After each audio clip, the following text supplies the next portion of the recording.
So welcome back, people, to another episode of Book Reviews and Summary. Here, I'm in a really beautiful place tonight. As you can see, this is not my home. I've changed places. It's an amazing place. It's slightly windy, but I really felt like I wanted to connect with my subscribers.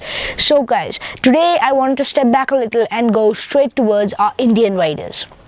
So, just before that, I'll do a small little disappearance while you can gaze on the view.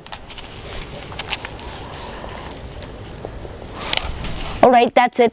No, not much time, So, today I wanted to do a book review of this book, that is The Magic of the Lost Temple, written by Sudha Murty.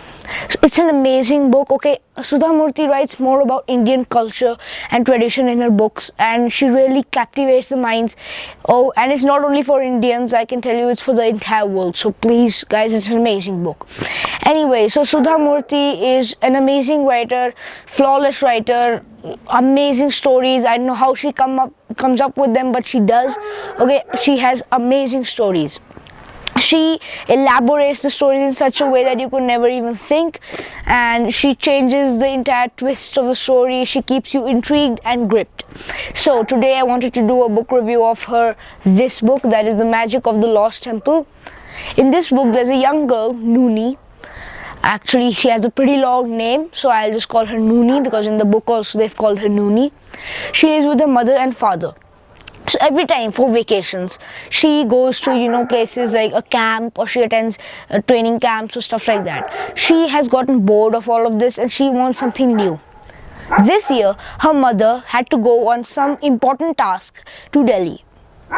So what happened was that she, Nooni, could not go to the camp. Nooni was really happy. She thought that there'll be, some kind of new plan for her. And there was.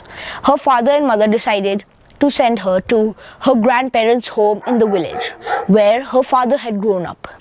So she was really excited, she was elated, she really wanted to go. When she went, it was a long drive, but she finally reached. Then she reached there and she paid respect to her grandfather and grandmother. She hugged them and she was really happy with the reunion for them. So what basically happened was that when she came here, her father dropped her, had lunch and went back. Her father had to do some works, that's why he could also not take her to the camp. So she was having lots of fun over there. She decided that she's going to learn cycling over there, because in her city the roads are really crowded and she cannot do any kind of cycling. She learns to cycle there on the first day. She has a friend, Mahadeva, who teaches her how to cycle. He teaches her how to control the cycle, how to turn it, every kind of thing. I'm not exactly sure if his name is Mahadeva. I need to gather my thoughts. Okay, I'm really captivated by the beauty behind me, so it's really amazing. Anyway, so the wind noise here is amazing, but I really like this wind. It's so soothing. In this book, she learns how to cycle in the starting. Then she does, normal village activities, like she makes special, sweets for people. Her grandmother is actually the head of the village, so she controls everything. All the ladies in the village help her. But then, what actually happens is, her grandmother likes to tell stories. So she tells Nooni a story about a king who had one day seen, a few great ladies, coming into a pond at night in the jungle, into a sacred pond which was hidden. Oh man, the wind is really high at this place. Woo, my hair are flying. Anyway, so she really likes that story. The king met with those ladies and asked them if they really liked that place. The ladies said that water there tasted better than the best nectar, and it was very, very clean. So they never came to bathe in it, they only came to drink some water.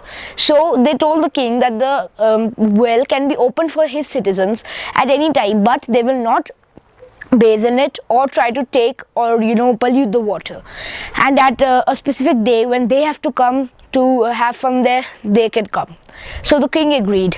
But what happened, the king's son, he was really greedy, so he took a bath in that lake.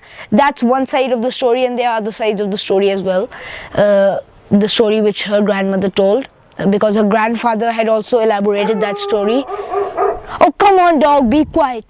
So what happened was that she believed it, Nooni believed this story. While walking through the woods, she and her friends spotted a big hole caving in.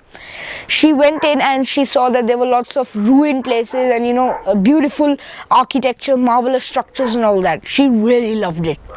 So she told her friends and they didn't believe her. But when she told her grandfather, they checked and they saw that it was beautiful agriculture and no wait, not agriculture. Why did I say agriculture? It's architecture.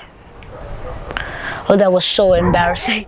Anyway, so she told her grandfather and her grandfather called people from the archaeological society. They kept digging and excavating and they kept opening everything up to make a big pond that was shown, but the pond was empty. Then suddenly some spring water started coming. The water tasted amazing. Everyone was really happy and it's an amazing story, guys. So that's all for this book, people. I was really happy coming here. It's a beautiful place, beautiful, environment, soothing environment. And if you can guess what kind of place this is, please write down in the comments.